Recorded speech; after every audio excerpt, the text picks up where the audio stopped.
বৰপথাৰত নিশা ধুমুহাৰ তাণ্ডৱ। বৰপথাৰত যোৱা নিশা ধুমুহা আৰু শিলাবৃষ্টিয়ে চলালে তাণ্ডৱ।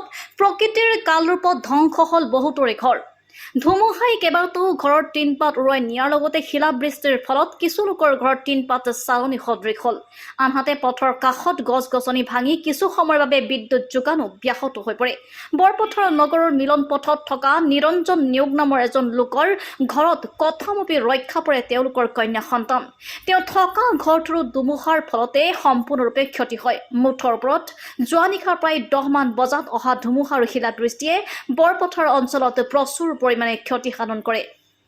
ঘটনাটো ঠিক 10টা বাজিবলৈ 20 মিনিট থাকোঁতে হৈছে নিশা। মানে যিটো পাখনি আহিলে মানে একে কোবে লৈ গ'ল মানে। তাতে মোৰ ছোৱালীকেইজনী শুই আছে, মই ছোৱালীকেইজনী যেন বচাইছোঁ।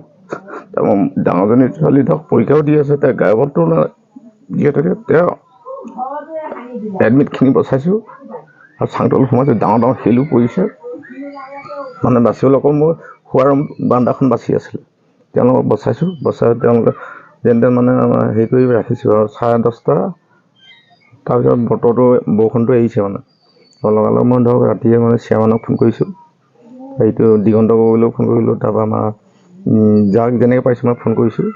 ফোন কৰাৰ পিছত পৰা মই অকণমান মানে তলকে মাৰি মানে ৰাতিটো টোপনি নাই ধৰক। গোটেই ঘৰটোৱে লৈ গ'ল? গোটেই ঘৰটো মানে গোটেই একো টিংপাত মানে একো এখনো বচাই নাই বুলিয়ে ক'ব পাৰি।